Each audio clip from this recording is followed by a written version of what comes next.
Hyderabad people TV news కి స్వాగతం. ఈ రోజు వార్తలోని ముఖ్యాంశాలు మీకోసం. రోగుల చెంతకే వైద్య సేవలు ముఖ్యమంత్రి చంద్రబాబు.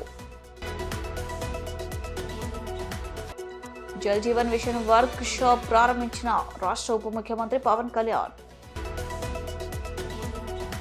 కాంగ్రెస్ ప్రభుత్వంపై ఎమ్మెల్సీ కల్వకుంట్ల కవిత కీలక వ్యాఖ్యలు.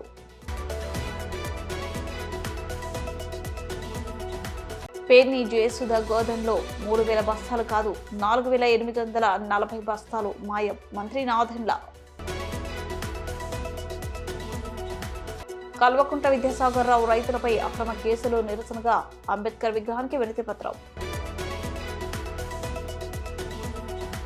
మెడికల్ సైన్స్ లో టెక్నాలజీ వినియోగంతో వైద్య రంగంలో అద్భుతాలు సాధించవచ్చని ముఖ్యమంత్రి చంద్రబాబు అన్నారు. సాంకేతికతతో రోగుల చెంతకే వైద్య సేవలు తీసుకెళ్లవచ్చని తెలిపారు. మంగళగిరి ఎయిమ్స్ తొలి స్నాతకోత్సవంలో ఆయన ప్రసంగించారు. మెడికల్ సైన్స్ ఇప్పుడు మెడ్టెక్ సైన్స్ అయిందని, డిప్టెక్ వంటి సాంకేతిక పరిజ్ఞానంపై వైద్య విద్యార్థులు పట్టు సాధించాలని సూచించారు. రోగులు తప్పనిసరి పరిస్థితుల్లో తప్ప ఆసుపత్రులకు వెళ్లకుండా ఇళ్ల వద్దే వారికి వైద్య చికిత్స అందించేలా వైద్య రంగాన్ని సాంకేతిక పరిజ్ఞానంతో తీర్చిదిద్దాలని సూచించారు. మంగళగిరిలోని ఎయిమ్స్ తొలి స్నాతకోత్సవానికి హాజరు కావడం తనకు ఎంతో సంతోషంగా ఉందన్నారు. కార్యక్రమానికి హాజరైన విద్యార్థులందరికీ అభినందనలు తెలియజేశారు. మహిళలందరికీ రాష్ట్రపతి ద్రౌపది ముర్ము స్ఫూర్తి అని, ఒడిశాలో చిన్న గ్రామంలో పుట్టి ఆదర్శవంతంగా ఎదిగారని కొనియాడారు. మారుమూల గ్రామంలో గిరిజన కుటుంబం నుంచి ఆమె రాష్ట్రపతికి స్థాయి ఎదగడం అందరికీ స్ఫూర్తిదాయకమన్నారు. ఆనరబుల్ గవర్నర్ శ్రీ నజీర్ గారు, Honorable Minister of State for Ayush and Minister for Health and Family Welfare, Sri Jadav Pratap Rao Ganapati Rao, respected Director and CEO, All India Institute of Medical Science, Mangalagiri, Sri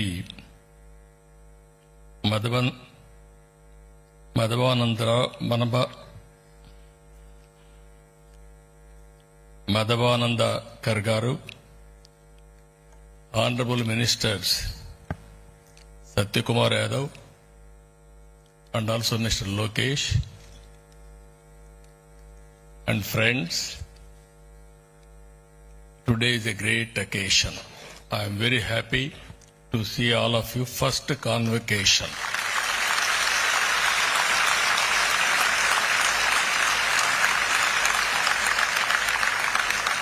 And also Her Excellency President of India, you are all very fortunate to have this function. First of all, I want to congratulate all of you. Today, ceremony is yours. I have seen students, meritorious students, competing each other. This convocation is recognizing your talents. In this background, I want to tell only one thing. All of us has to take as a model for all our inspiration none other than Her Excellency President of India.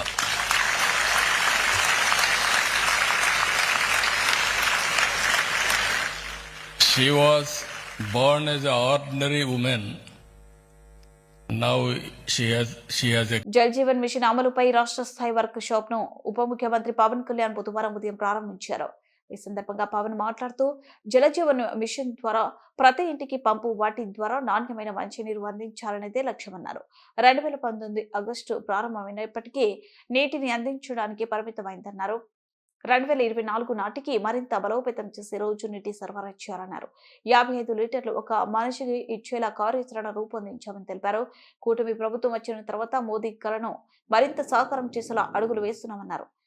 నీటి సరఫరాలో వచ్చే ఇబ్బందులు గుర్తించి పరిష్కారం చేస్తున్నామని, అమృతధార ద్వారా పలు ఇబ్బందులు సరిచేసి మంచినీటిని అందిస్తామన్నారు. నేడు నీరు ఎంత ఎక్కువ తాగితే అంత మంచిది అంటున్నారని, నీరు దొరకని సమయంలో మనకు ఆ విలువ ఏమిటో తెలుస్తుందన్నారు. పొలిటికల్ గా అవకాశం అంత పందిరి వేస్తాం అన్నట్టుగా హామీలు ఇస్తామని, కానీ ఆచరణలో ఎన్నో సవాళ్లు ఎదుర్కోవాల్సి వస్తుంది.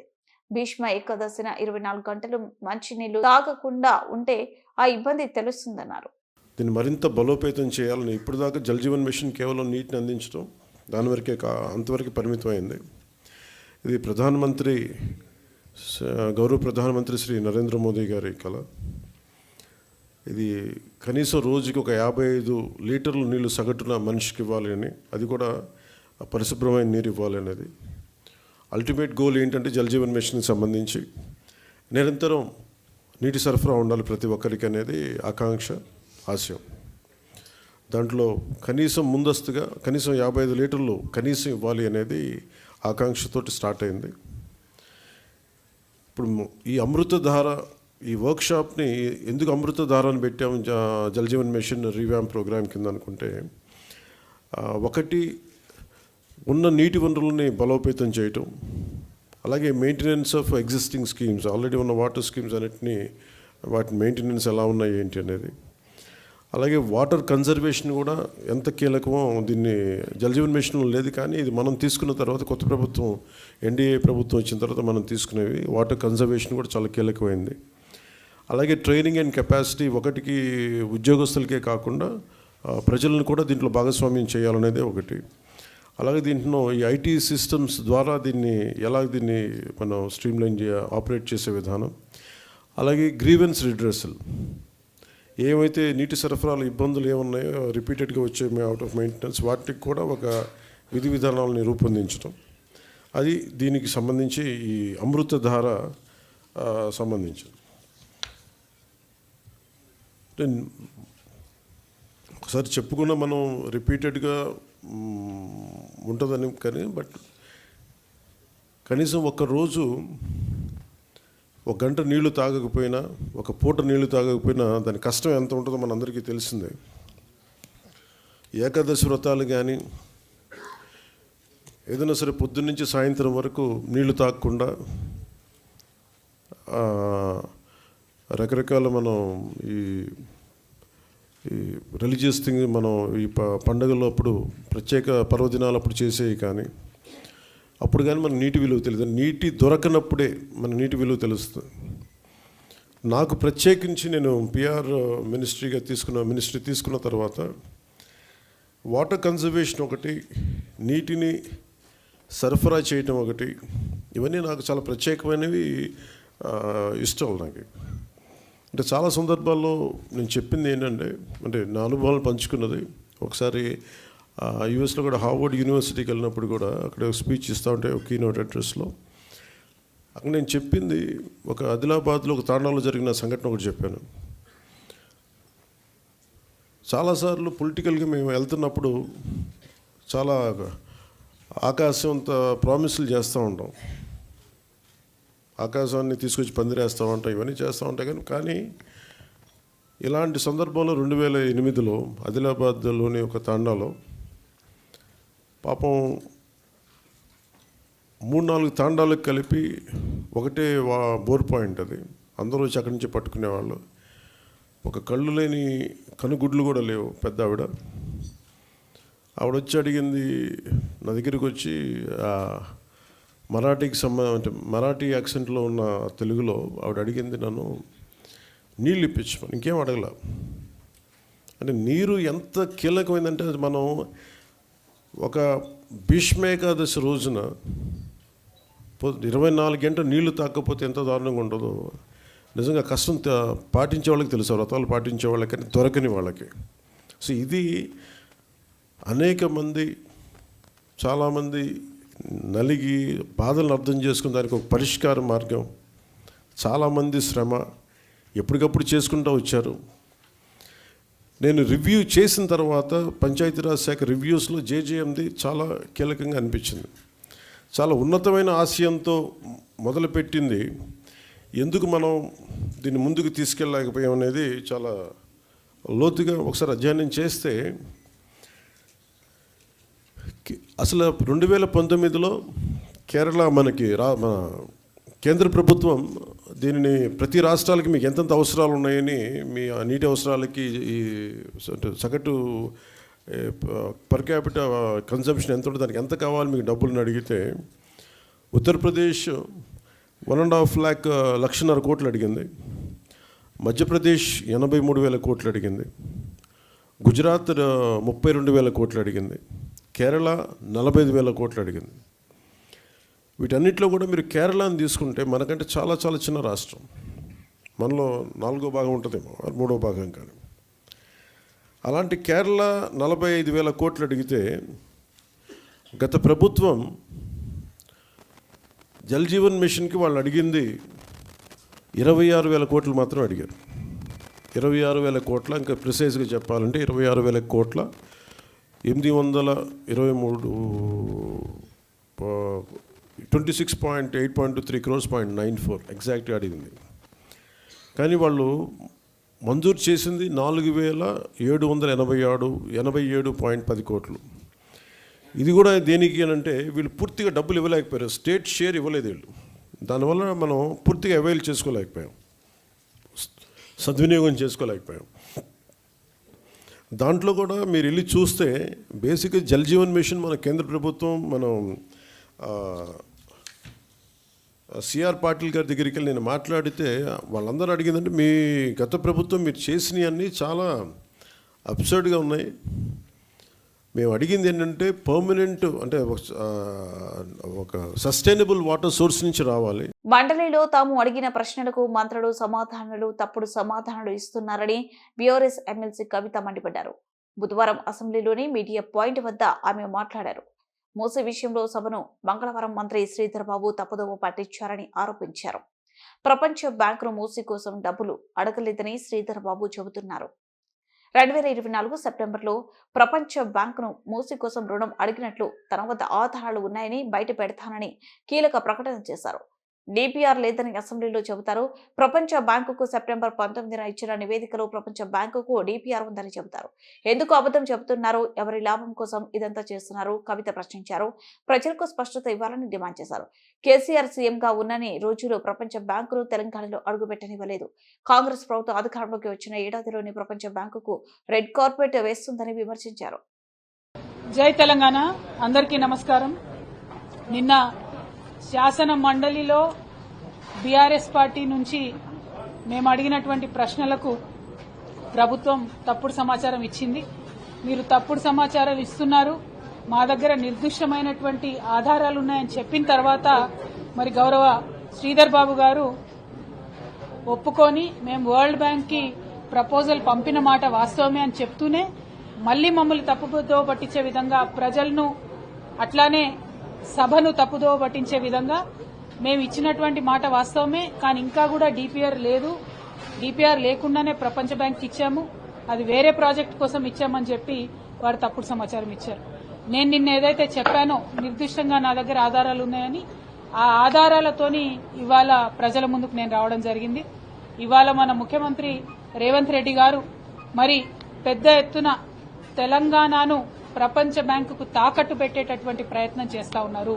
గత 10 సంవత్సరాలలో ఎన్నడూ కూడా బీఆర్ఎస్ ప్రభుత్వం ప్రపంచ బ్యాంకు నుంచి రుణాన్ని తీసుకునే ప్రయత్నం చేయలేదు. ఎందుకంటే ప్రపంచ బ్యాంకు యొక్క చీకటి రాజకీయాలు అన్ని దేశాలలో ఎట్లా జరుగుతాయో మనకు తెలుసు. కాబట్టి ఎన్నడూ కూడా బీఆర్ఎస్ పార్టీ తెలంగాణలోకి ప్రపంచ బ్యాంకు నుంచి రుణం తీసుకునేటటువంటి ప్రయత్నం చేయలేదు.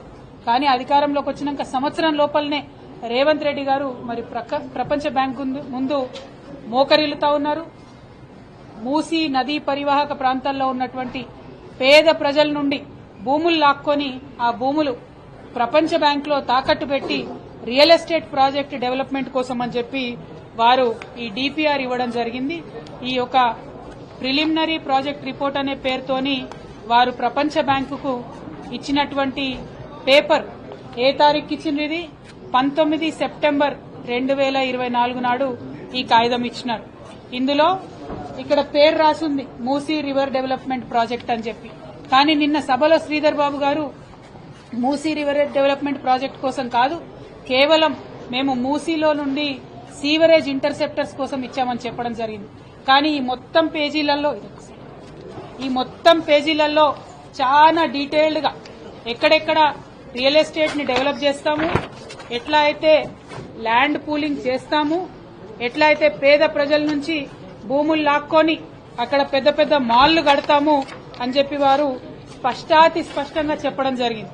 మరి నేనేదైతే నిన్న సభలో చెప్పడం జరిగిందో నిర్దిష్టమైనటువంటి సమాచారం ఉంది మా దగ్గర, ప్రభుత్వం ఆల్రెడీ డిపిఆర్ ప్రిపేర్ చేసిందని చెప్పడం జరిగిందో ఈ కాలంలో మీడియా మిత్రులకు కనబడతా ఉంటది. ఈ కాలంలో క్లియర్ గా whether detailed project report or DPR or detailed engineering design for the project is available అన్న కాడ రాష్ట్ర ప్రభుత్వం అవును ఎస్ అనేటటువంటి సమాధానం ఇచ్చింది. అదే మీరు నిన్న అసెంబ్లీలో మాకిచ్చినటువంటి జవాబు చూసినట్టయితే ఇక్కడ చాలా స్పష్టంగా మా దగ్గర లేదు, ఇంకా డిపిఆర్ ప్రిపేర్ కాలేదు అని చెప్పి వారు జవాబు ఇవ్వడం జరిగింది. ప్రాజెక్టు కోసం వెచ్చించాల్సినటువంటి అంచనా వ్యయాన్ని ఇటీవల ఎంపిక చేసినటువంటి కన్సార్టియం ద్వారా డిపిఆర్ ని ప్రిపేర్ చేస్తామని చెప్పి నిన్న అసెంబ్లీలో చెప్పింది. అంటే నిన్న డిసెంబర్ 17 రోజు ఇంకా డిపిఆర్ ప్రిపేర్ కాలేదని అసెంబ్లీలో చెప్తారు. 19 సెప్టెంబర్ నాడు ప్రపంచ బ్యాంకుకి మా దగ్గర ఆల్రెడీ డిపిఆర్ ఉందని చెప్తారు. ఇంకా గమ్మత్ ఏంటంటే ఈ 19 సెప్టెంబర్ నాడు డిపిఆర్ ఉంది అని చెప్పిన తర్వాత నెల తర్వాత 4 అక్టోబర్ దాదాపు 20 రోజుల తర్వాత అక్టోబర్ 4వ తారీఖు నాడు 160 కోట్లు ఇచ్చి ఆ కన్సార్టియం ఏదైతే ఉందో మ్యాన్హాట్ కన్సల్టెన్సీస్, అట్లానే Cushman and Wakefield India private limited, అట్లానే RIOS design studios private limited, ఈ ముగ్గురు కలిసినటువంటి సిండికేట్ కి మూసీ ప్రాజెక్టు డిపిఆర్ ప్రిపేర్ చేయడం కోసం అక్టోబర్లో మరి డబ్బులు రిలీజ్ చేసి, సెప్టెంబర్లోనేమో ఆల్రెడీ డిపిఆర్ ఉందంటారు మూసీ ప్రాజెక్టుకి, అక్టోబర్లోనేమో డిపిఆర్ ప్రిపేర్ చేసేటటువంటి సంస్థకు డబ్బులు రిలీజ్ చేస్తారు. డిసెంబర్లో అసెంబ్లీ సాక్షిగా ప్రభుత్వం నిలబడి మరి డిపిఆర్ లేదు, ప్రపోజల్ లేదు, మేము వరల్డ్ బ్యాంక్ దగ్గర మూసీ కోసం నిధులు అడగలేదు అని అంటారు. మరి ఇది ఎందుకోసం? నేను గౌరవ ముఖ్యమంత్రి గారిని ఇవాళ అసెంబ్లీ వేదికగా ప్రశ్నిస్తా ఉన్నాను. మీరు ఎందుకోసం అబద్దం చెప్తున్నారు? ఎవరి కోసం అబద్దం చెప్తున్నారు? నిజంగా ఏం చేయదలుచుకున్నారు అన్నది ప్రజలకు పారదర్శకంగా చెప్పలేనటువంటి అసక్తత ఏమున్నది? ఇది ఎవరి లాభం కోసం చేస్తున్నటువంటి ప్రాజెక్టు? 55 కిలోమీటర్లు మూసీ పరివాహక ప్రాంతంలో 10,000 కోట్లతో బ్రిడ్జి కడతామని చెప్తున్నారు. దాదాపు 16,000 ఇండ్లను ఇప్పటికే మూసీ పరివాహక ప్రాంతంలో మీరు మార్కింగ్ చేసి పెట్టినారు. వాటి మీదకి ఇవాళ బుల్డోజర్లు పంపుతారా, రేపు బుల్డోజర్లు పంపుతారా అర్థం కానటువంటి ఒక భయానక స్థితి అక్కడ ప్రజల్లో ఉన్నది. మరి ఇప్పటికన్నా మీరు ప్రజలకు స్పష్టత ఇవ్వండి. ఈ ఇండ్లను తీసేస్తామని చెప్పండి. తీసేసిన ఇండ్లకు ఎక్కడ ప్రత్యామ్నాయం ఇస్తారో చెప్పండి. రీహాబిలిటేషన్ ఎట్లా చేస్తారో చెప్పండి. పోనీ రేపు వచ్చేటటువంటి రియల్ ఎస్టేట్ డెవలప్మెంట్ లో ప్రజలకేమొస్తుందో చెప్పండి. దీనివల్ల రాష్ట్రానికి ఏం లాభమో చెప్పండి. ఇవి చెప్పకుండా దాసిపెట్టి దాపరికంగా ఎందుకు ఇట్లా వ్యవహారం ప్రభుత్వం చేస్తుందని మేము స్పష్టంగా ప్రశ్నిస్తా ఉన్నాం. ఒక్క మూసీ విషయంలోనే కాదు, ఒక పేద ప్రజల విషయంలోనే కాదు, తెలంగాణ వైసీపీ నేత మాజీ మంత్రి పేర్ని నాని భార్య పేర్ని జయసుధ యాజమానిగా ఉన్న జేఎస్ గోధన్లో రేషన్ బియ్యం మాయం ఘటనలో పోలీసు, రెవెన్యూ, పౌర సరఫరాల శాఖలు లోతుగా విచారణ జరుపుతున్నాయని రాష్ట్ర పౌర సరఫరాల ఆహారం శాఖ మంత్రి నాదెండ్ల మనోహర్ వెల్లడించారు. ప్రజలకు సంబంధించిన రేషన్ బియ్యాన్ని దారి మళ్లించి ఆధారాలను నాశనం చేయాలని చూస్తున్నారని తెలిపారు. మాయమైన బియ్యానికి డబ్బు కడితే సరిపోతుందని అనుకుంటున్నారని ఆగ్రహం వ్యక్తం చేశారు. వారిపై క్రిమినల్ కేసులు నమోదు చేశామని, తప్పు చేసిన వారికి శిక్ష తప్పదని హెచ్చరించారు. అందరికీ నమస్కారం అండి. రాష్ట్రంలో కూటమి ప్రభుత్వం ఏర్పాటైన తర్వాత గత ప్రభుత్వంలో వ్యవస్థల్ని ఏ విధంగా దుర్వినియోగం చేశారో, స్వలాభం కోసం ప్రభుత్వ ఆస్తిని, ప్రజల ఆస్తుల్ని ఏ విధంగా కొంతమంది ఊహించని విధంగా రాజకీయాల్లో అసలు ఇటువంటి సంఘటనలు జరుగుతాయా కూడా అనే ఒక అనుమానం వచ్చే విధంగా అనేక సంచలనమైన విషయాలు పుంఖాలుగా మీడియాలోనూ క్షేత్రస్థాయిలో ఉన్న వాస్తవాలు ప్రతి ఒక్కరు కూడా చూస్తూ ఆశ్చర్యపోతూనే ఉన్నారు. ఆ తరుణంలో గౌరవ ముఖ్యమంత్రి గారు చంద్రబాబు నాయుడు గారు, అదేవిధంగా గౌరవ ఉప ముఖ్యమంత్రి గారు పవన్ కళ్యాణ్ గారు చాలా నిజాయితీగా ఉండాలి, ప్రజలు మన పైన ఒక అద్భుతమైన బాధ్యత అప్పచెప్పారు. ఒక ప్రక్షాళన కోసం, సమాజంలో ఒక మార్పు కోసం ఒక మంచి ప్రభుత్వం కోరారు ప్రజలు. దానికి అనుగుణంగా మనం మంచి పరిపాలన అందించి ఎక్కడ కూడా కక్ష సాధింపు చర్యలు లేకుండా మనం పరిపాలించాలనేది పదే పదే మా నాయకులు చెప్పుకుంటూనే వచ్చారు. అందులో భాగంగా పౌర సరఫరాల శాఖ నుంచి క్షేత్రస్థాయిలో జరుగుతున్న అవినీతి, ప్రత్యేకంగా గత 5 సంవత్సరాల్లో వాళ్ళు చేసిన కొన్ని కార్యక్రమాలపైన దృష్టి పెట్టి రాష్ట్ర వ్యాప్తంగా కొన్ని సంస్కరణలు తీసుకురావడం అనేది జరుగుతూ ఉంది. పౌర సరఫరాల శాఖకి ధాన్యం కొనుగోలు చేసిన తర్వాత రాష్ట్రంలో దాదాపు 104 గోడౌన్స్కి ఏదైతే మేము కస్టమ్ మిల్డ్ రైస్ అంటారు, సిఎంఆర్ అంటారు, ధాన్యం రైతుల దగ్గర నుంచి కొనుగోలు చేసిన తర్వాత వివిధ రైస్ మిల్స్కి మేము రాష్ట్ర వ్యాప్తంగా దాదాపు 1300 రైస్ మిల్స్కి మేము అందించి బియ్యంగా మేము మార్చిన తర్వాత కస్టమ్ మిల్డ్ రైస్ని దాదాపు 104 గోడౌన్స్లో మేము వాటిని భద్రపరుస్తూ ఉంటాం.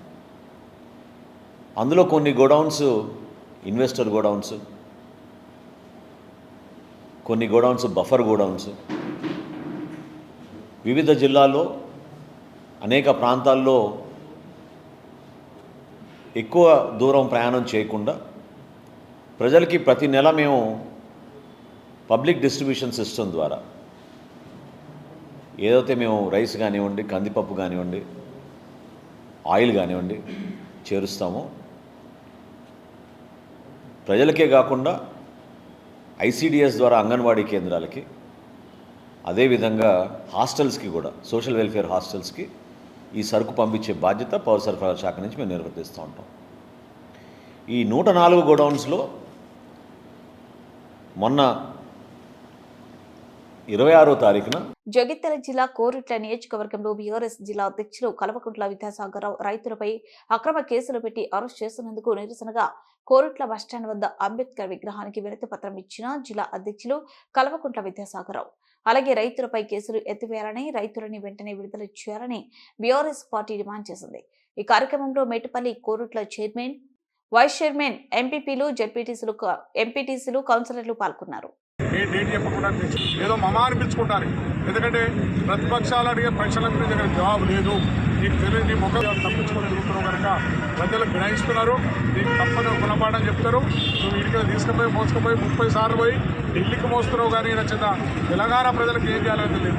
తెలంగాణ ప్రజలు సాధించుకున్న కొట్టాడు చెప్తున్నారు. ప్రాణాలు అర్పించిన యువకులు ఎంతోమంది విద్యార్థులుగా ప్రాణాలు అర్పించి తెలంగాణ సాధిస్తే ఆ తెలంగాణ ఒక్కనాడు కూడా నువ్వు పాల్గొనని కాదు, జై తెలంగాణను ఒక్కనాడు నినాదం చేసుకుని కాదు. అటువంటి దుర్మార్గుడు ఇలా తెలంగాణ గురించిన తెలంగాణ తల్లిని మార్చా అంటాం, తెలంగాణలో జరుగుతున్న సంస్కృతిని మార్చా అంటాం.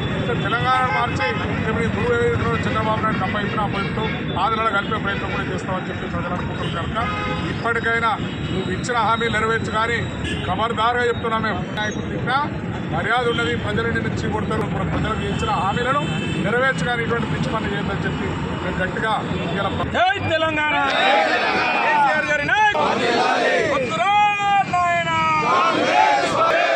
వార్తలు ముగించే ముందు ముఖ్యాంశాలు మరోసారి.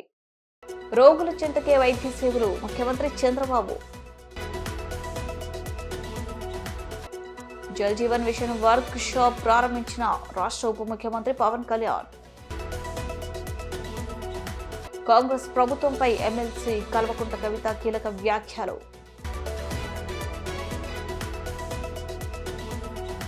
పేర్ని జయసుధ గోదాంలో 3000 బస్తాలు కాదు 4840 బస్తాలు మాయం, మంత్రి నాదెండ్ల.